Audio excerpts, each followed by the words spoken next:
Vamos agora revisar alguns assuntos que vimos nesse terceiro bimestre. A primeira questão trata-se de divisibilidade. Quer saber qual dos números a seguir é divisível por 6? Bora lembrar. Para um número ser divisível por 6, tem que ser divisível ao mesmo tempo por 2 e por 3.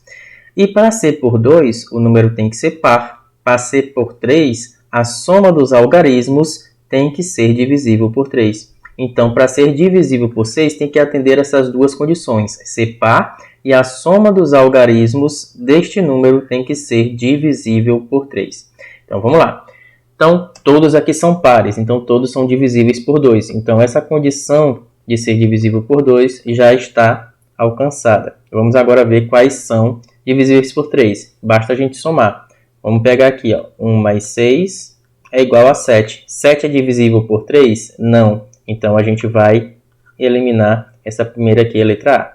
Depois a gente pega aqui e vai somar a letra B. 2 mais 2 é igual a 4. 4 é divisível por 3? Não. Então, também não vale para nós. Vamos somar aqui a letra C. 2 mais 4 é igual a 6. 6 é divisível por 3? Sim. 6 dividido por 3 dá 2 e não resta nada. E se eu fosse fazer a mesma coisa com o 32, 3 mais 2 dá 5, 5 também não é divisível por 3, ok? Então, a resposta nossa será aqui realmente a letra C, 24. É um número divisível por 2, é um número divisível por 3, logo também é um número divisível por 6. Na segunda questão, quais os divisores de 36? Como é que a gente obtém os divisores? A gente divide um número pelos números naturais menores do que ele, né?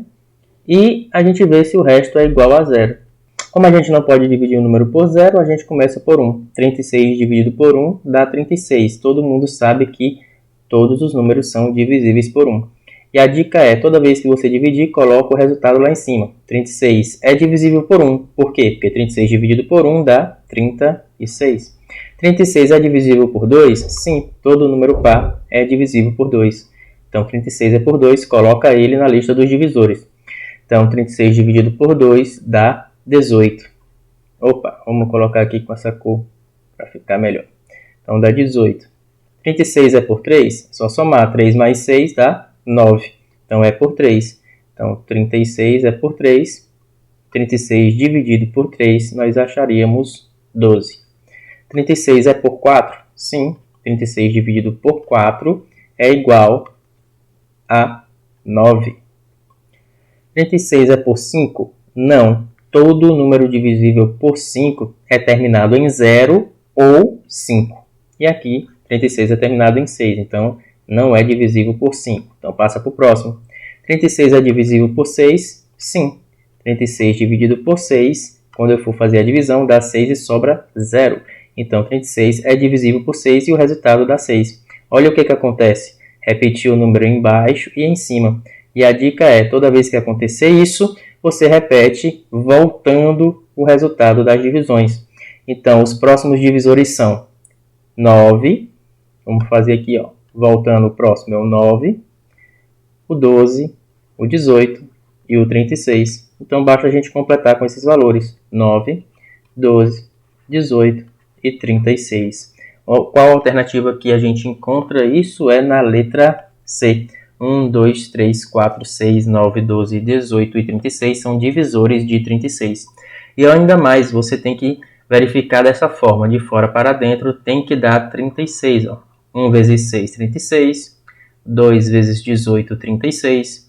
3 vezes 12, 36. 4 vezes 9, 36. E 6 vezes 6, 36.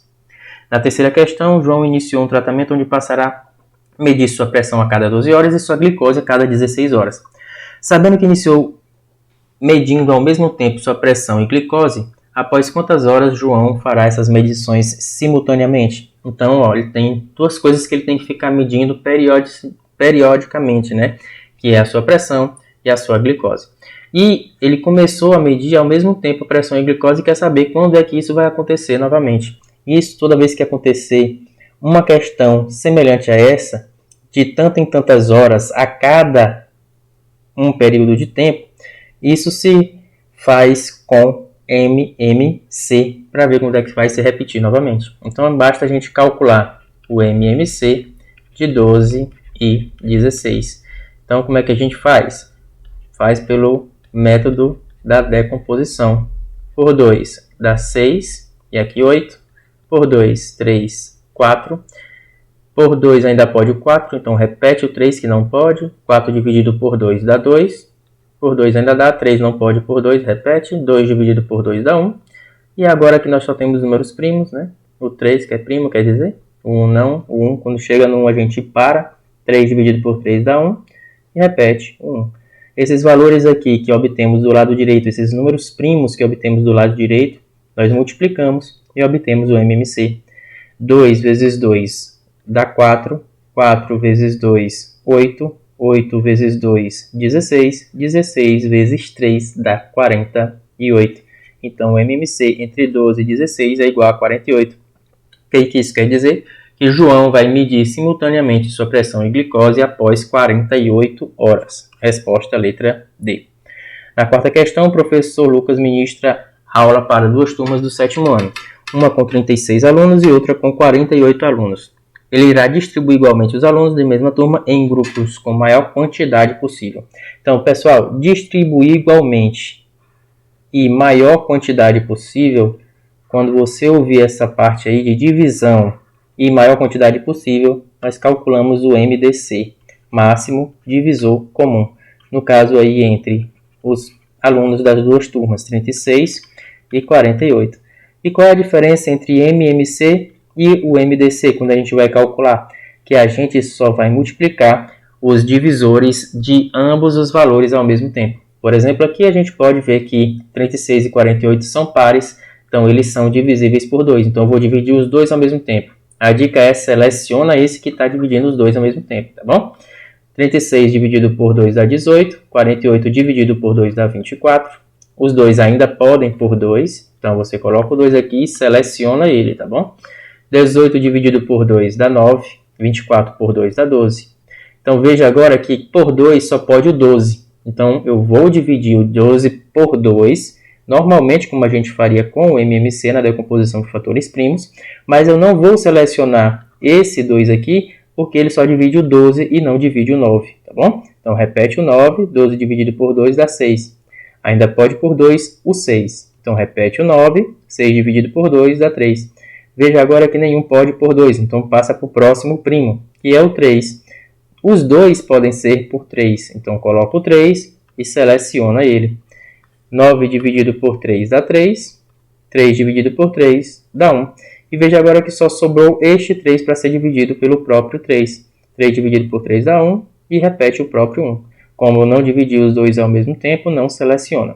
Quais foram os valores que foram selecionados aí? 2, 2, 3. 2 vezes 2 dá 4, 4 vezes 3, 12. Então, o MDC, de 36 e 48 é igual a 12.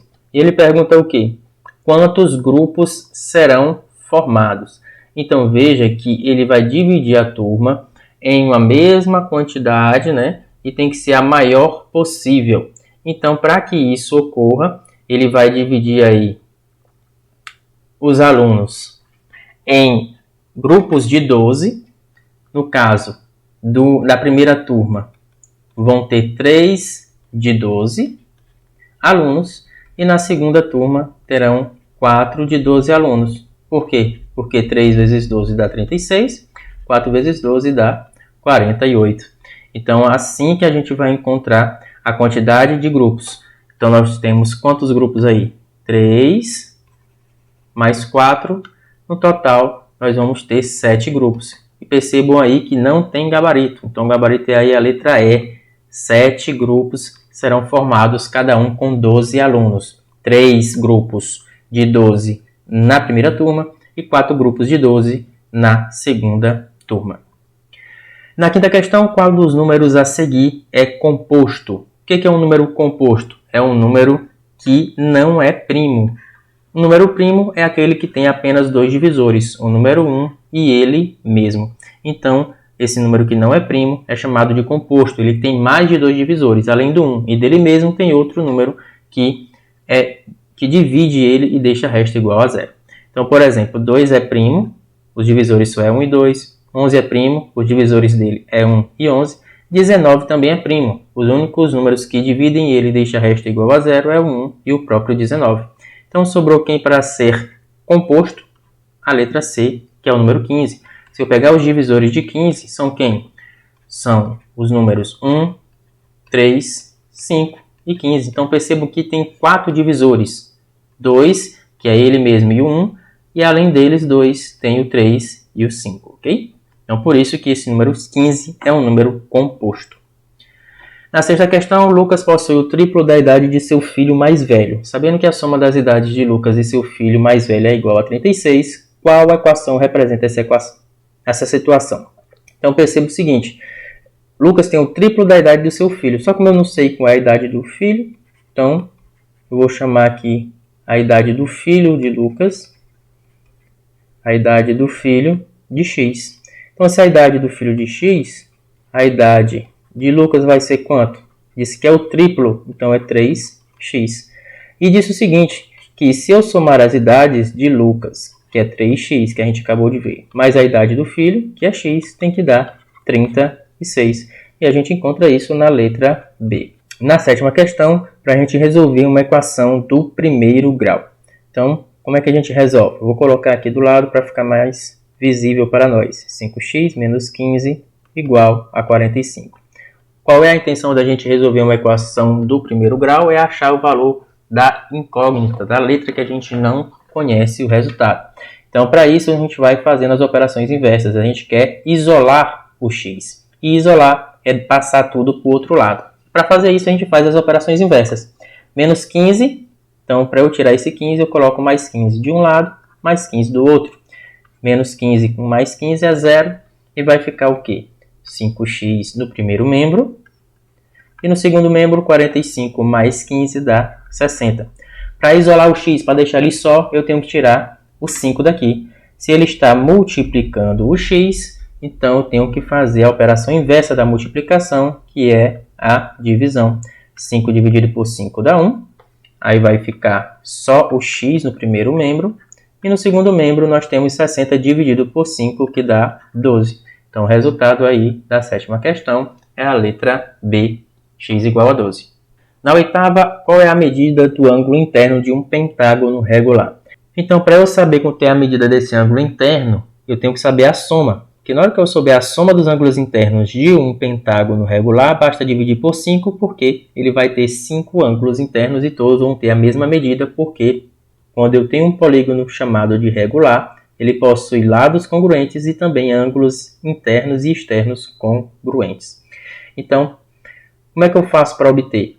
Uma forma, se você não sabe a fórmula de calcular, é você identificar o seguinte, ó. A partir de um vértice, você traça as diagonais. Então, eu vou escolher esse vértice aqui. Vou traçar essa diagonal aqui e essa outra diagonal aqui. Então, fazendo isso, eu dividi este polígono em quantos triângulos? 3. E cada um desses triângulos tem como soma dos ângulos internos igual a 180. Então, eu tenho quantos 180 aí? 3. Então, 3 vezes 180 é igual a 540. Ou seja, a soma dos ângulos internos de um pentágono é igual a 540. Como já falei para vocês, para eu obter o ângulo interno deste pentágono regular, basta eu pegar o total e dividir por 5, porque são 5 ângulos internos. 540 dividido por 5 dá igual a 108 graus. Resposta aí, letra C. Obviamente, se você já sabe a fórmula de calcular a soma dos ângulos internos de um polígono, você basta utilizar a fórmula que é soma dos ângulos internos é igual a n menos 2 vezes 180. E vai dar a mesma coisa. N é o número de lados. Pentágono tem 5 lados. Então, vai ficar 5 menos 2 vezes 180. S de I será igual a 5 menos 2 dá 3. Então, vai ficar 3 vezes 180, que é igual a 540, que a gente já tinha visto a partir dos triângulos obtidos ao traçar as diagonais a partir de um mesmo vértice.